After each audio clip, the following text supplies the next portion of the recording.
नमस्कार, welcome to my YouTube channel Ramban tutorial. सभी का स्वागत है हमारे यूट्यूब चैनल पे।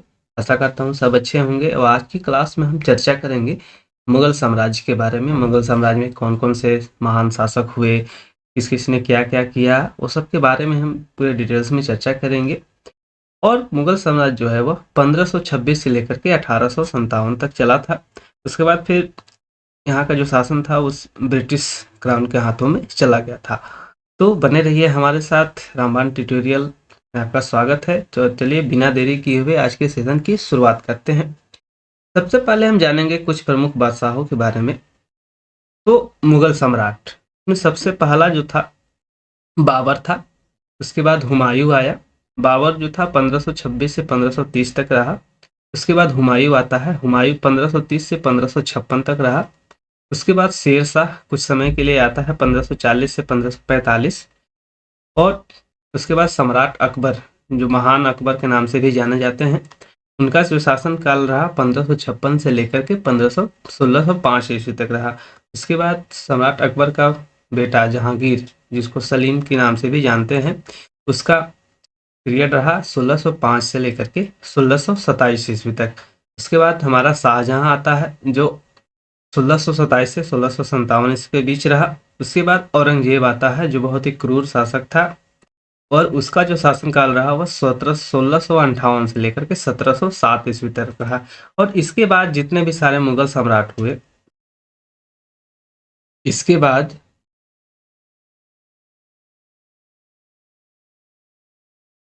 इसके बाद के मुगल परवर्ती मुगल कहलाते हैं। क्या कहलाते हैं? परवर्ती। परवर्ती परवर्ती मुगल कहलाते हैं। कहने का मतलब है औरंगजेब के बाद मुगल साम्राज्य जो थी काफी कमजोर हो गई थी, क्योंकि औरंगजेब ने अपने राज्य का इतना सारा धन युद्ध में लुटा दिया था, खर्च कर दिया था कि मुगल साम्राज्य की नींव जो थी बहुत ही कमजोर हो गई थी और यहाँ के शासक भी पहले जैसे ताकतवर नहीं रह पाए थे। इसलिए इनके बाद के जो मुगल शासक हुए वे परवर्ती मुगल कहलाते हैं। ठीक है, चलिए चर्चा करते हैं। सबसे पहले हम बाबर के बारे में। तो बाबर जो था, बाबर जिसने गाजी का भी उपाधि धारण किया, बादशाह का भी उपाधि धारण किया। बादशाह का उपाधि धारण करने वाला पहला तैमूर शासक था ये। बाबर जो था तैमूर वंश के था और अपने तैमूर वंश में बाबर ही एक ऐसा था जिसने बादशाह की उपाधि धारण की थी। तो इसका जो शासनकाल रहा 1526 से लेकर के 1530 ईस्वी के बीच तक रहा और इसने बहुत सारे चीज़ों को, नए नए चीज़ों को भी युद्ध में लगाया, अपनाया और बहुत सारी चीज़ों को भी इसने शुरुआत की। तो बाबर का जो जन्म था वह हुआ था फरवरी 1483 ईस्वी में। का जो जन्म हुआ फरवरी 1483 ईस्वी में हुआ। इसके पिता का नाम था उमर शेख मिर्जा। क्या नाम था? उमर शेख मिर्जा नाम था, जो फरगना से फरगना फरगना छोटे राज्य के शासक थे। फरगना एक छोटा राज्य था, उसके शासक थे। उसके बाद बाबर जो था यह 1494 ईस्वी में फरगना के गद्दी पर बैठा। फरगना के गद्दी पर बैठा। उसके बाद उसने कई सारे उपाधि प्राप्त की, जैसे बादशाह हो गया, गाजी हो गया, ये सब के उपाधि को इसने प्राप्त किया। तो इसका बचपन भी बहुत चर्चित रहा। वे बहुत ही बचपन से ही बहादुर था और इसने युद्ध में तुगलमा और तोपों की पहली बार प्रयोग में लाया था, पानीपत के प्रथम युद्ध में।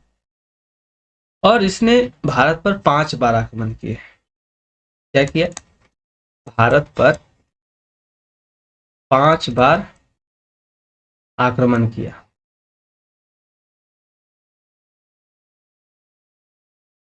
इसमें पहला जो आक्रमण था,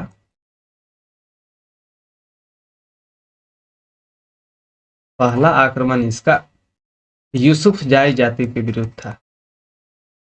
यूसुफ जाई जाति के विरुद्ध था। यूसुफ जाई भारत के कुछ सीमावर्ती इलाकों में डटे हुए थे, अपना शासन कर रहे थे, तो उन्हीं के विरुद्ध इसने पहला आक्रमण किया और वहां के भेरा और बहरार नाम की जगह थे, उन पर कब्जा कर लिया। उसके बाद इसका जो सबसे चर्चित आक्रमण रहा, बाबर का चर्चित आक्रमण,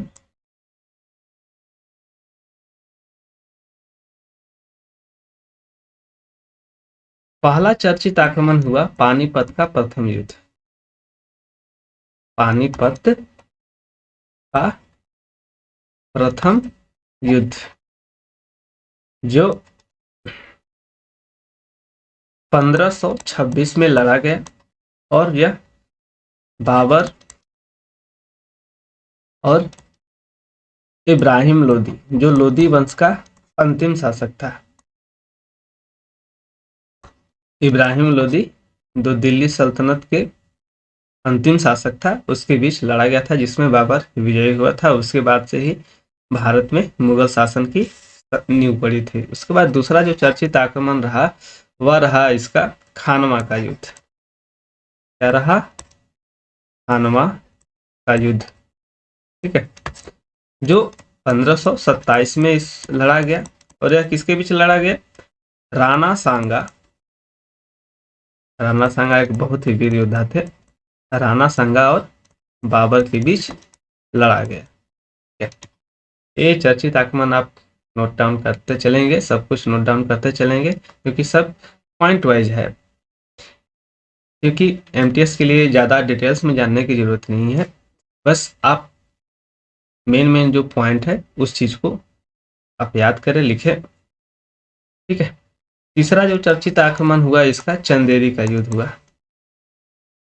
चंदेरी का युद्ध यह लड़ा गया था 1528 ईस्वी में, जो मेदिनी राय, मेदिनी राय जो झारखंड पलामू के बहुत ही वीर राजा रहे, पलामूगढ़ के, मेदिनी राय और बाबर के बीच लड़ा गया था। उसके बाद चौथा जो आक्रमण हुआ इसका घाघरा का युद्ध था। घाघरा का युद्ध यह लड़ा गया था 1529 ईस्वी में और यह अफगानों और बाबर के बीच लड़ा गया था। अफगानों और बाबर के बीच लड़ा गया था। तो ये बाबर के चर्चित आक्रमण रहा है। इसमें सभी युद्धों में बाबर क्या हुआ? विजयी हुआ और सभी को परास्त करने में सक्षम था, ठीक है। बाबर को अपनी उदारता के लिए कलंदर के नाम से भी जाना जाता था। बाबर को कलंदर के नाम से भी जाना जाता था, ठीक है। तो ये सब लिखते चलेंगे।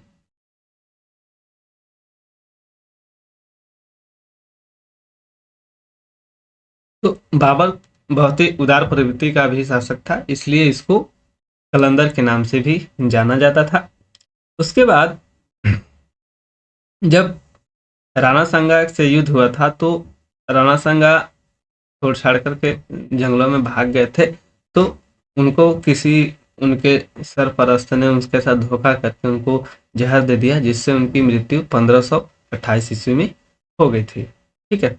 उसके बाद बाबर ने बंगाल के शासक नुसरत शाह के साथ 6 मई 1529 को एक संधि की, जिसमें नुसरत शाह ने इनको वचन दिया कि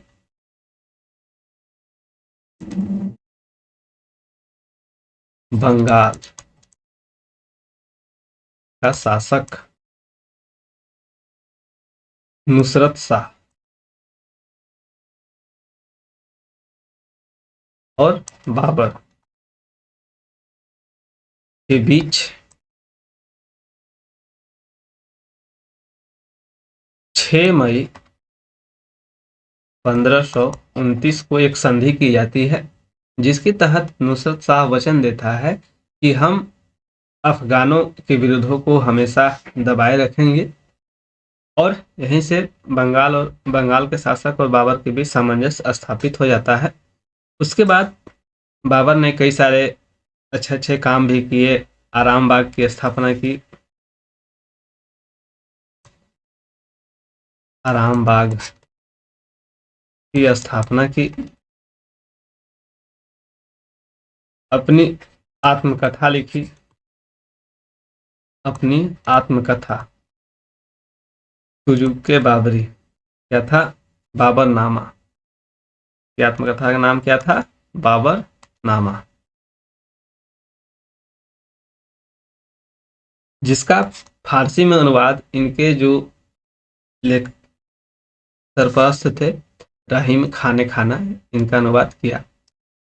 ठीक है, फारसी में इसका अनुवाद किया गया। और बाबर ने कई सारे युद्ध में तुगलमा और तोपों का प्रयोग पहली बार किया।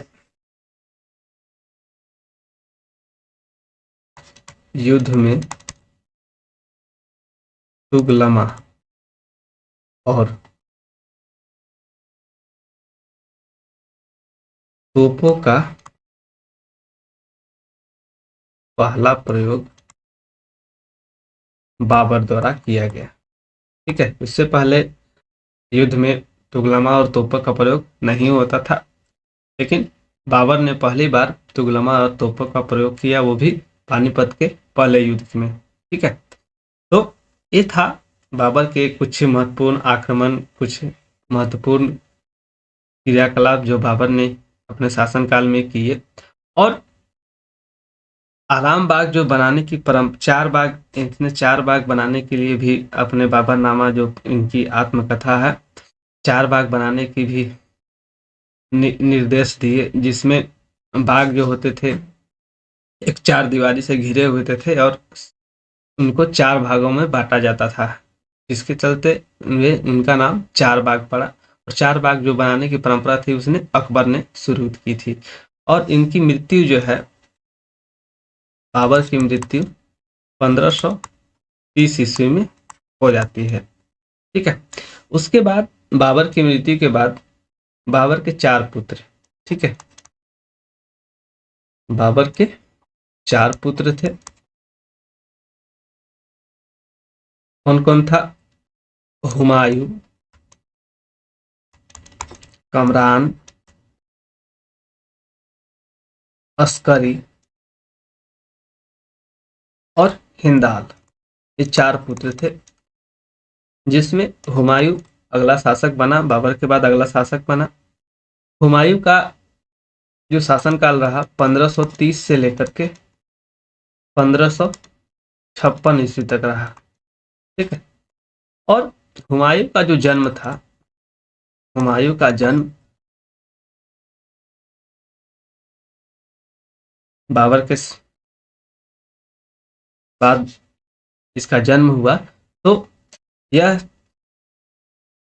जन्म से ही बहुत ही मतलब उतना महान शासक नहीं हुआ।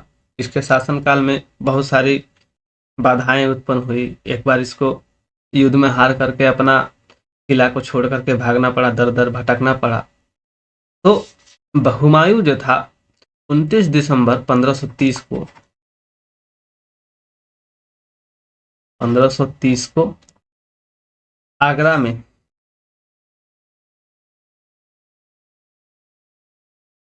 में गद्दी पर बैठा। उस समय इसकी आयु 23 वर्ष थी। ठीक है, जब वह गद्दी पर बैठा तो उसकी आयु 23 वर्ष थी। और हुमायूं गद्दी पर बैठने से पहले बदखसा का गवर्नर था। गद्दी से पहले हुमायूं बदखसा का गवर्नर था। बदखसा एक प्रदेश है अफगान साइड में। वहीं का यह गवर्नर था। इसने अपने पिता के कहे अनुसार इनकी जो भी साम्राज्य थे उसको अपने 4 भाइयों में, अपने भाइयों के बीच बाँट दिया। हुमायूँ आगरा का शासक बना, दिल्ली मुगल साम्राज्य का शासक बना। कमरान, अस्करी ये सबको बाहर के जो क्षेत्र थे जैसे अफगान क्षेत्र हो गया, ये सब क्षेत्रों को, हिंदाल को बलखसा का गवर्नर बना दिया। ये सब क्षेत्रों को उसने अपने भाइयों में बाँट दिया। ठीक है, चलिए इसके कुछ महत्वपूर्ण टॉपिक की चर्चा करते हैं। हुमायूँ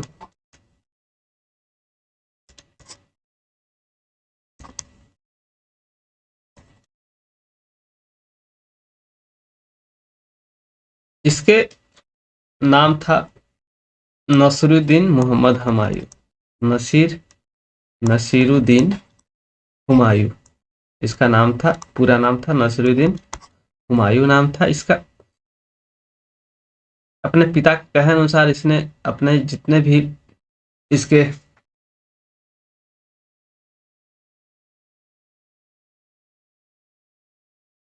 राज्य थे उसको अपने भाइयों में बांट दिया इसने। ठीक है, उसके बाद क्या होता है, 1530 में 1533 में इसने दीन पनाह नामक एक नए नगर की स्थापना करता है। दीन पनाह नामक एक नए नगर की स्थापना करता है।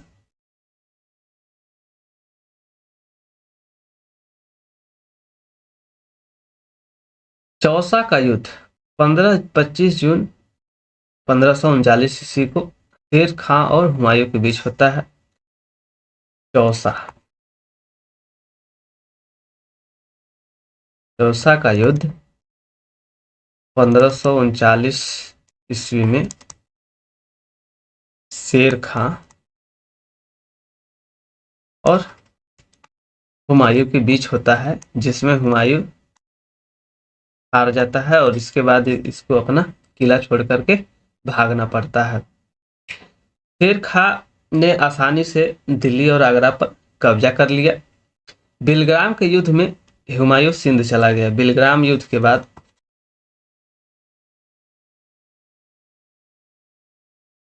बिलग्राम युद्ध जो 1540 में हुआ था, बिलग्राम में चौसा का युद्ध एक ही कहा जाता है, 1539 में हुआ था। तो इस युद्ध के बाद सिंध चला गया। हुमायूं कहाँ चला गया? सिंध चला गया,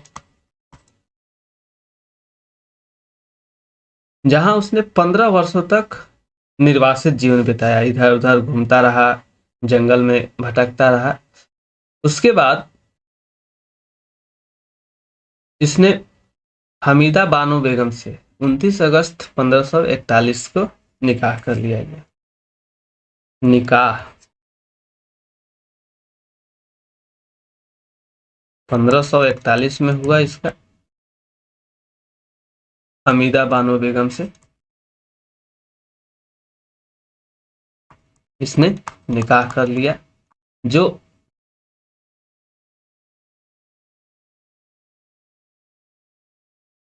हिंदाल के गुरु, आध्यात्मिक गुरु, अरसवादी मीर बाबा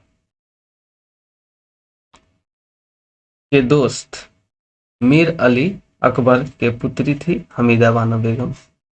मीर अली अकबर की पुत्री थी हमीदा बानो बेगम, जिसके साथ 1541 में हुमायूं ने इनसे निकाह कर लिया। फिर 1555 में पंजाब के सूरी शासक सिकंदर को पराजित करके पुनः गद्दी प्राप्त कर ली। उसके बाद क्या हुआ, 1555 में सूरी वंश के शासक सिकंदर को हरा करके पुनः गद्दी पर बैठा।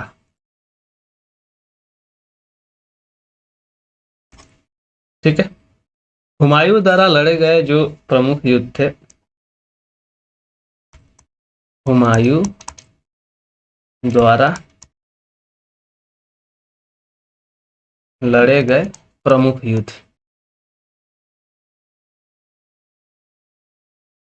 जिसमें पहला आता है हमारा देवरा का युद्ध।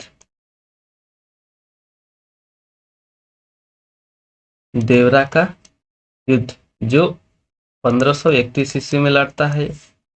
उसके बाद आता है चौसा का युद्ध 1539 ईस्वी में। उसके बाद यह बिलग्राम का युद्ध लड़ता है। बिलग्राम का युद्ध 1540 में लड़ता है। उसके बाद यह सरहिंद का युद्ध लड़ता है 1555 में लड़ता है। और इसी युद्ध को जीत करके यह पुनः गद्दी पर वापस आता है। ठीक है, इसकी मृत्यु 1556 में हो जाती है।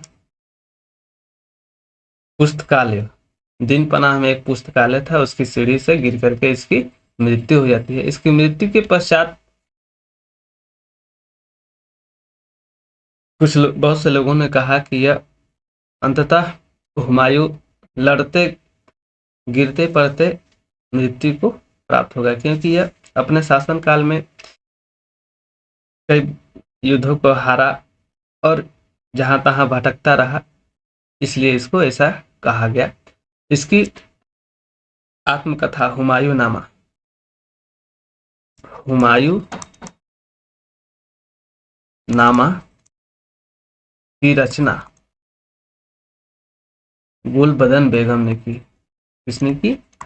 गुलबदन बेगम ने हुमायूं नामा की रचना की। ठीक है, अब थोड़ा सा शेर शाह के चर्चा करते हैं। तो शेर शाह जो था अफगान शासक था। शेर शाह जिसका शासनकाल 1540 से लेकर के 1545 ईस्वी तक रहा, जिसने भारत में अफगान सूर्यवंश की स्थापना की। सूर साम्राज्य का संस्थापक था ये। सूर साम्राज्य का संस्थापक था ये, जिसने हुमायूं को हरा करके भारत में सूर साम्राज्य की स्थापना की। शेर शाह का जन्म जो था, जन्म 1486 में हुआ था। 1486 ईस्वी में इसका जन्म होता है अफगान में। और इसके बचपन का नाम फरीद खां था। बचपन का नाम फरीद खां था। ठीक है, इसको शेर को मारने के कारण इसको शेर खां के नाम से जाना जाने लगा। शेर मारने के कारण शेर खां नाम पड़ा इसका। ठीक है,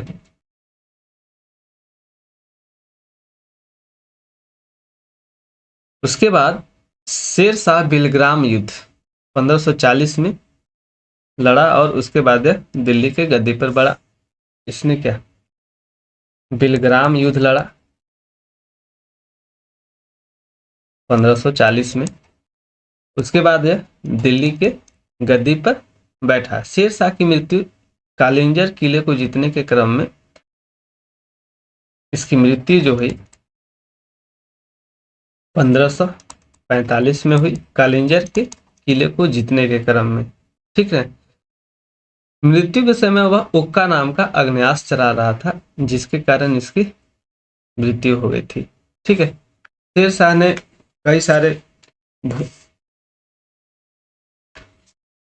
चीजों का प्रतिपादन किया, भूमि मापने की इकाई का स्थापना किया, ग्रैंड ट्रैंक रोड सड़क का निर्माण शुरू करवाया। ठीक है, इस तरह से शेर शाह जो था बहुत सारे चीज़ों को दिया। और इसका जो मकबरा है वह आज के बिहार में सासाराम में मौजूद है। ठीक है। और इसने भूमि मापने के लिए गजे सिकंदरी नीति को अपनाई। भूमि मापने के लिए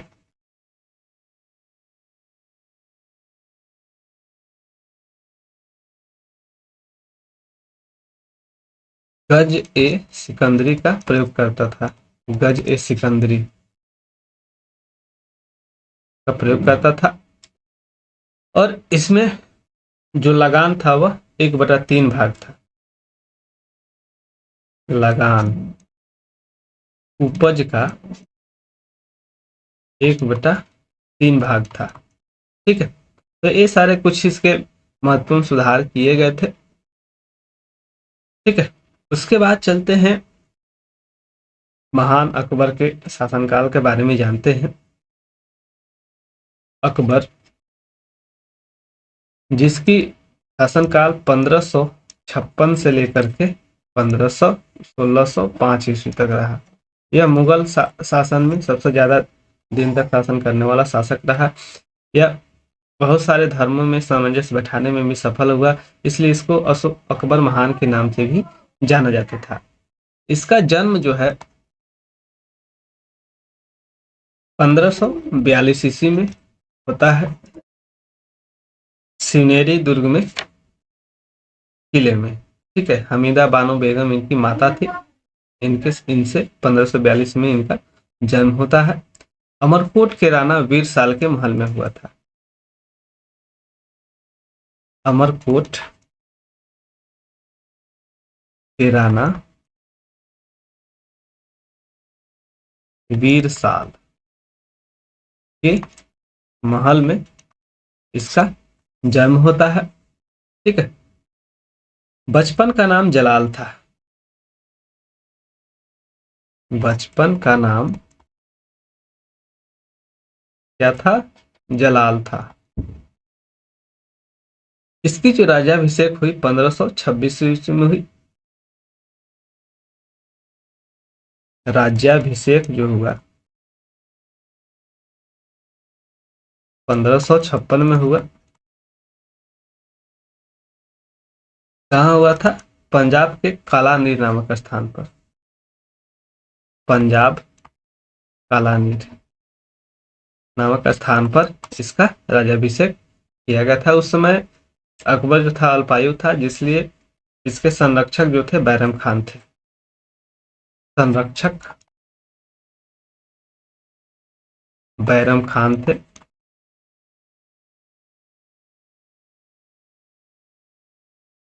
ठीक है। तो उसके बाद जलालुद्दीन मोहम्मद अकबर बादशाही गाजी की उपाधि इसने धारण किया। और अकबर का शिक्षक जो था अब्दुल लतीफ ईरानी विद्वान था। शिक्षक कौन था? अब्दुल लतीफ।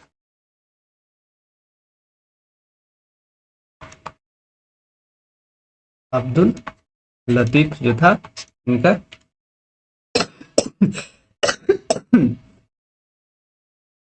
शिक्षक था। उसके बाद बैरम खां 1556 से 1560 तक अकबर का संरक्षक रहा। 1556 से लेकर के 1560 तक संरक्षक रहा बैरम खान इनका। उसके बाद इनको प्यार से इसको जलाल अकबर जो था बैरम खान को खान बाबा के नाम से भी पुकारा करता था। पानीपत की दूसरी लड़ाई 5 नवंबर 1556 को अकबर और हेमू के बीच हुई। पानीपत की दूसरी लड़ाई कब लड़ा गया? 5 नवंबर 1556 को लड़ा गया। किसके बीच? अकबर और हेमू के बीच लड़ा गया। ठीक है। अकबर और हेमू के बीच पानीपत का दूसरा युद्ध लड़ा गया, जिसमें हेमू की पराजय हुई थी और अकबर उसमें जीत गया था। उसके बाद जब बैरम खां सेवानिवृत्त होकर के मक्का की यात्रा पे था, तो 1561 ईस्वी में इसकी हत्या कर दी जाती है। ठीक है। 1562 में मई 1562 में अकबर जो था हरम दल से मुक्त कर लिया अपने आप को, हरम दल से मुक्त हुआ। पहले के राजा क्या करते थे, हरम दल का नेतृत्व अपने हाथों में रखते थे, लेकिन अकबर ने 1562 में अपने आप को हरम दल से मुक्त कर लिया। ठीक है। उसके बाद हल्दी घाटी का युद्ध, जो बहुत ही चर्चित आक्रमण रहा, हल्दी घाटी का युद्ध जो 18 जून 1576 ईस्वी को लड़ा गया था अकबर और महाराणा प्रताप के बीच। अकबर और महाराणा प्रताप के बीच लड़ा गया था, जिसमें महाराणा प्रताप हार करके जंगलों में भाग गए थे, लेकिन उन्होंने कई दिनों तक घास की रोटी खा करके अपना जीवन यापन किया था। इस युद्ध में हकीम खां नाम का एक सेनापति था जो नेतृत्व करता था। महाराणा प्रताप की मृत्यु, इनकी जो मृत्यु हुई 1597 में हो गई थी। 1597 ईस्वी में इनकी मृत्यु हो गई। हल्दी घाटी हारने के बाद राणा प्रताप ने डूंगरपुर के निकट चांवड़ में अपनी नई राजधानी बनाई थी। ठीक है। और उसके बाद अकबर जो था बहुत सारे नए नगरों का भी स्थापना किया इसने, और कई सारे चीजों को भी लागू किया। अकबर द्वारा जो जीते गए प्रदेश थे उसमें मालवा, चुनार, गोंडवाना, आमेर, जैसलमेर, बीकानेर, गुजरात, विजय, कश्मीर, काबुल, बंगाल, बिहार, बहुत सारे राज्यों को जीतना, और उसने पूरे भारत को एक सूत्र में बांधने का प्रयास किया और सभी धर्मों के बीच सामंजस्य बैठाया। ठीक है। दक्षिण भारत में इसने खानदेश पर कब्जा किया, दौलताबाद पर कब्जा किया, अहमदनगर के किले पर कब्जा किया और असीरगढ़ के किले पर कब्जा किया। उसके बाद गुजरात विजय के उपलक्ष्य में इसने बुलंद दरवाजा का निर्माण करवाया था। गुजरात विजय के बाद बुलंद दरवाजा का निर्माण करवाया।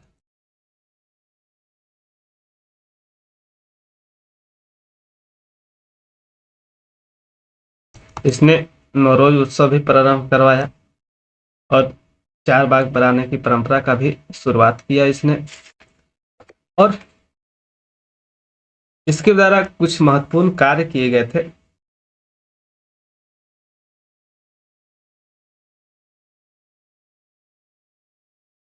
अकबर के महत्वपूर्ण कार्य,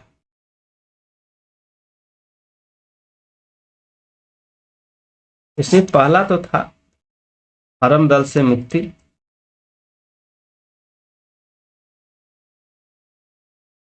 हरम दल से मुक्ति कब हुआ? 1562 में हुआ। उसके बाद दास प्रथा का अंत हुआ। दास प्रथा का भी अंत किया इसने। दास प्रथा का अंत कब हुआ? 1562 में ही हुआ। उसके बाद इसने तीर्थ यात्रा कर को समाप्त किया।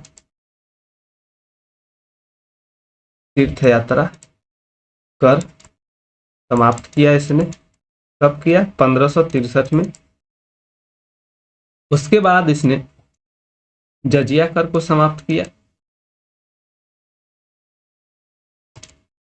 इसको 1564 में समाप्त किया इसने। उसके बाद इसने फतेहपुर सीकरी की स्थापना की और राजधानी को आगरा से दिल्ली स्थानांतरित किया। फतेहपुर ने आगरा से फतेहपुर सीकरी इसने राजधानी को स्थानांतरित किया। कब किया? 1571 में। ठीक है। उसके बाद इसका अगला जो था, इबादत खाना की स्थापना की। इबादत खाना की स्थापना की जो 1575 में हुआ। और इबादत खाना में इसने सभी धर्मों के लोगों को प्रवेश की अनुमति प्रदान की। उसके बाद इसने मजहर की घोषणा की। मजहर जो सभी धर्मों को सामंजस्य बनाने के लिए बनाया गया था। मजहर की घोषणा की। मजहर की घोषणा इसने 1579 में की। ठीक है। उसके बाद इसने दीन ए इलाही की स्थापना की। दीन ए इलाही की स्थापना की जो 1582 ईस्वी में हुई। उसके बाद इसने इलाही सम्मत की शुरुआत की 1583 में। इलाही सम्मत जैसे हम लोग का शक सम्मत है, उसी तरह से इलाही सम्मत की शुरुआत की इसने 1583 ईस्वी में। उसके बाद इसने राजधानी लाहौर बनाई जो 1585 में किया। ठीक है। तो ये सब सारे अकबर के महत्वपूर्ण कार्य थे। इसने साहित्य में भी बहुत सारे महत्वपूर्ण कार्य किए और भी बहुत सारे साहित्य, स्थापत्य कला, ये सबको इसने सामंजस्य बनाया। ठीक है। दीन ए इलाही धर्म को स्वीकार करने वाला पहला हिंदू था राजा बीरबल। ठीक है। जो अकबर का प्रधानमंत्री भी बना। अकबर ने शाही दरबार में अनुष्ठान के रूप में सूर्योपासना को शुरू किया। राजस्व प्राप्ति की जब्ती प्रणाली अकबर के शासनकाल में प्रचलित थी। जब्ती प्रणाली जैसे किसी की चीजों को जब्त कर लेना, ये सब अकबर के में प्रचलित था। ठीक है। उसके बाद 1580 में 10 साल बंदोबस्त व्यवस्था को लागू किया गया। 1580 में 10 साल बंदोबस्ती लागू किया गया। उसके बाद अकबर का जो प्रसिद्ध संगीतकार था, प्रसिद्ध संगीतकार तानसेन था।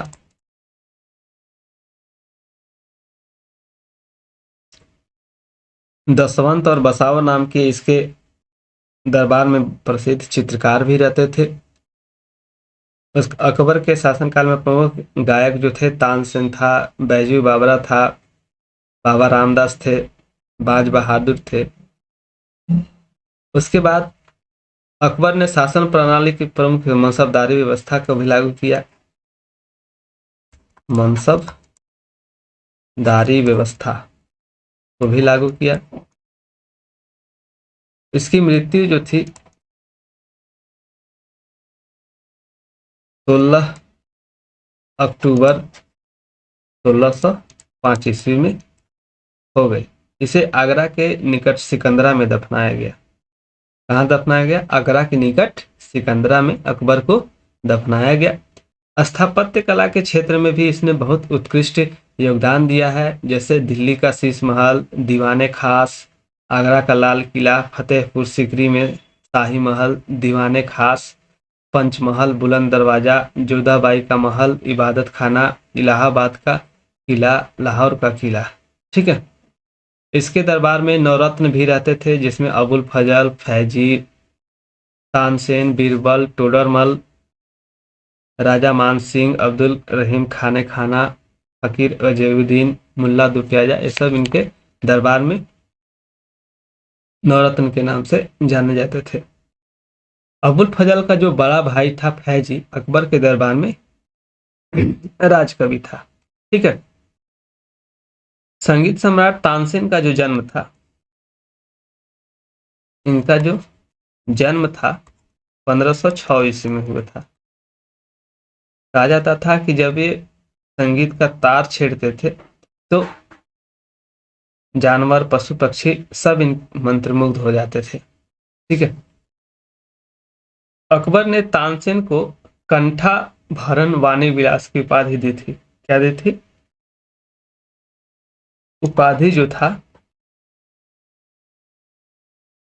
कंठा भरण वाणी विलास की उपाधि अकबर ने तानसेन को दिया था।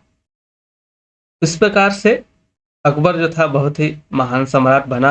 इसने स्थापत्य के क्षेत्र में, संगीत के क्षेत्र में, साहित्य के क्षेत्र में बहुत सारे उत्कृष्ट योगदान दिए।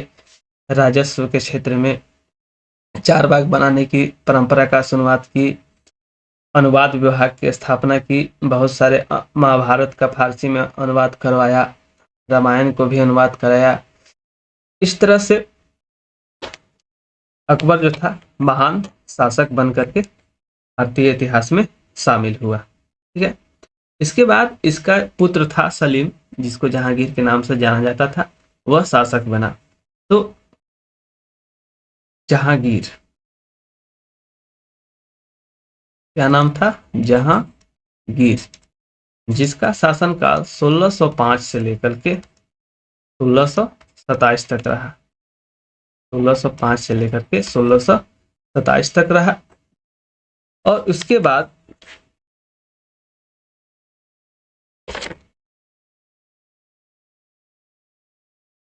यह जो जहांगीर था नसीरुद्दीन मोहम्मद जहांगीर बादशाही गाजी के उपाधि के साथ दिल्ली के गद्दी पर 1605 में बैठा। इसका जो जन्म था 30 अगस्त 1569 को हुआ। अकबर ने अपने पुत्र का नाम सलीम सूफी संत शेख सलीम चिश्ती के नाम पर रखा था। बचपन का नाम था इनका सलीम। ठीक है। जहांगीर को न्याय का जंजीर के लिए भी याद किया जाता है। इसने न्याय के जंजीर बनवाया था जो यमुना नदी के तट पर लगा हुआ था। कोई भी फरियादी इस जंजीर को खींच करके राजा से न्याय मांग सकता था। ठीक है। उसके बाद जहांगीर के सबसे बड़े पुत्र खुसरो 1606 में अपने पिता के विरुद्ध विद्रोह किया गया। इसका पुत्र था खुसरो, जो 1606 ईस्वी में विद्रोह कर देता है अपने पिता के खिलाफ। ठीक है। खुसरो और जहांगीर के सेना के बीच जालंधर के निकट भैरावल नामक मैदान में युद्ध हुआ और खुसरो को पकड़कर कैद में डाल दिया गया। क्या हुआ? भैरावल नामक स्थान पर जो युद्ध हुआ जहांगीर और खुसरो के बीच, उसके बाद खुसरो पराजित हुआ और उसको कैद करके जेल में डाल दिया गया। खुसरो की सहायता देने के कारण जहांगीर ने सिखों के 5वें गुरु अर्जुन देव को फांसी दिलवा दी। ठीक है।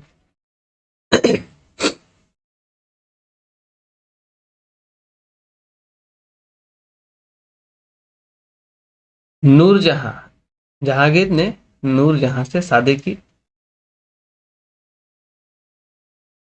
नूरजहां से शादी किया था इसने। ठीक है।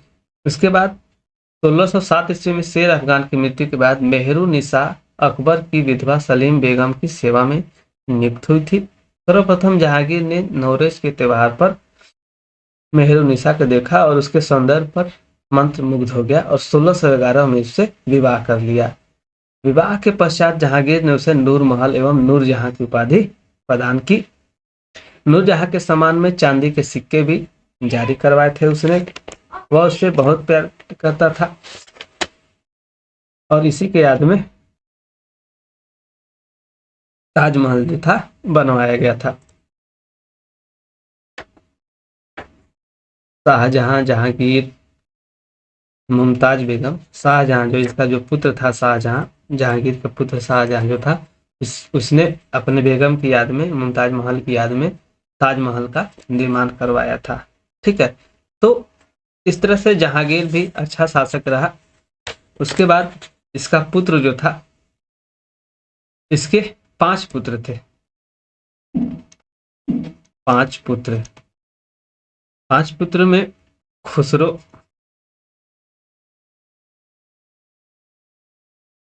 खुसरो, परवेज, खुर्रम, शाहदार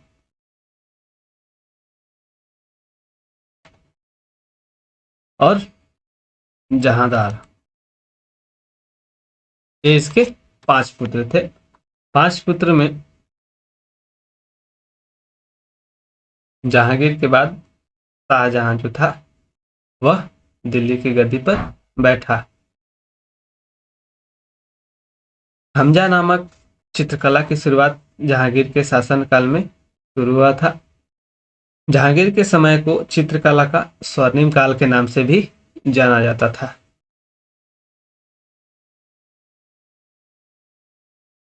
चित्रकला का स्वर्णिम काल,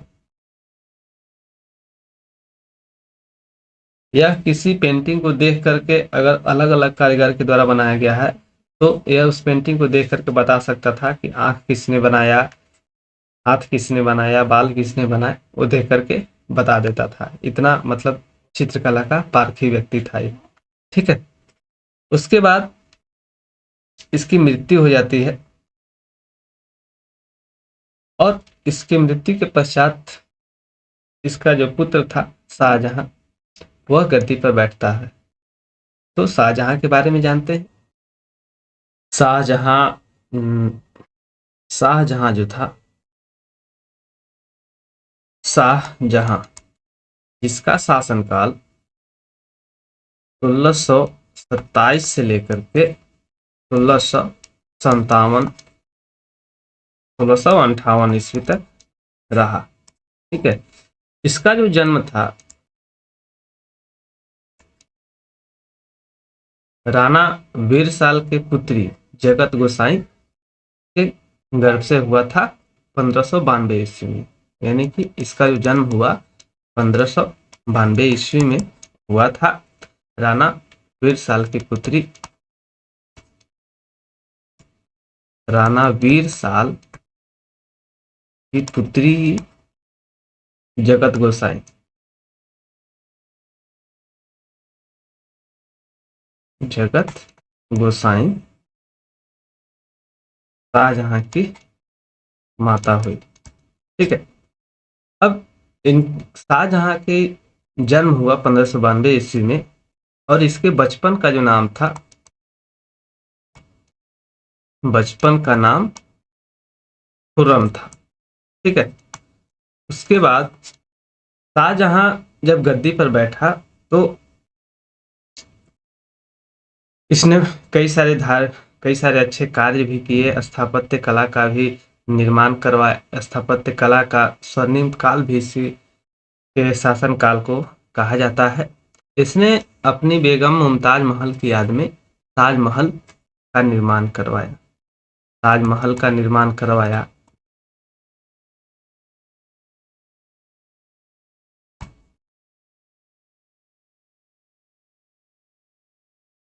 ताजमहल के जो निर्माण करता था वह अहमद लाहौरी था। निर्माण करता कौन था? अहमद लाहौरी।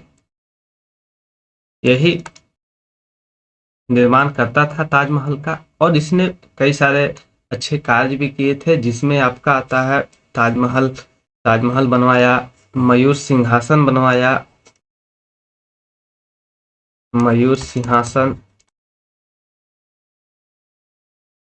कई सारे प्रदेशों को भी इसने जीता था। उसके बाद 1657 में शाहजहां गंभीर रूप से बीमार हो गया और इसकी मृत्यु हो गई। ठीक है।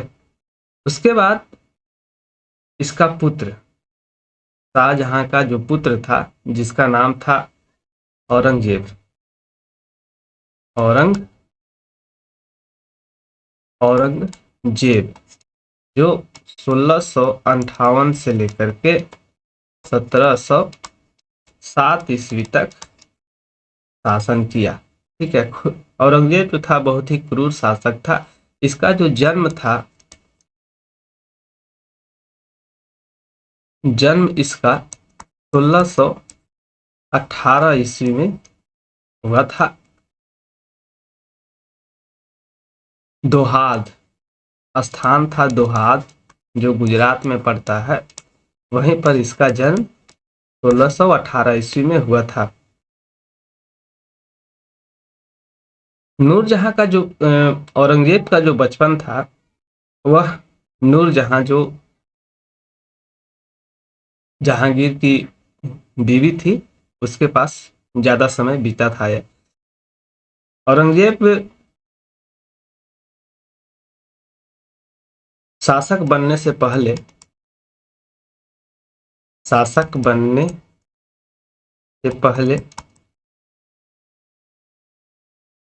दक्कन का सूबेदार था। दक्कन का सूबेदार था। ठीक है। इसने कई सारे प्रदेशों को जीता, जिसमें गोलकुंडा का किला, बीजापुर को जीता। और औरंगजेब ने 1687 ईस्वी में जजिया कर को पुनः लागू कर दिया। जजिया कर पुनः लागू कर दिया इसने। जजिया कर जो धार्मिक यात्रा कर होता था, हिंदुओं पर लगाया जाता था, उसको अकबर के समय से समाप्त कर दिया था, लेकिन औरंगजेब ने इस कर को पुनः लागू कर दिया। और इसने अपने शासनकाल में हिंदू लोगों को बहुत सम्मिलित करके रखा था। हिंदू लोगों को सेनापति बना देता था, सैनिकों में शामिल कर देता था। तो इस तरह से, और इसने हिंदुओं के सार्वजनिक त्योहार, सार्वजनिक संगीत पर, नृत्य पर प्रतिबंध भी लगा दिया था इसने। औरंगजेब ने अपने शासन का आधार कुरान को बनाया था। औरंगजेब जो था, इस कुरान के आधार पर शासन करता था। इसने जिहाद को दारुल इस्लाम का नाम दिया था।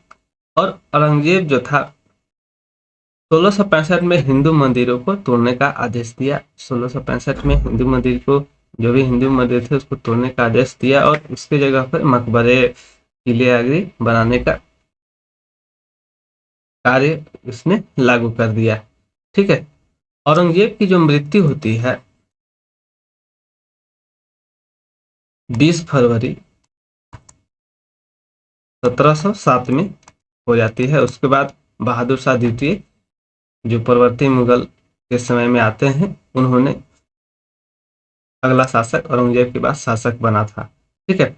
और औरंगजेब को जिंदा पीर के नाम से भी जाना जाता था। जिंदा पीर के नाम से भी औरंगजेब को जाना जाता था।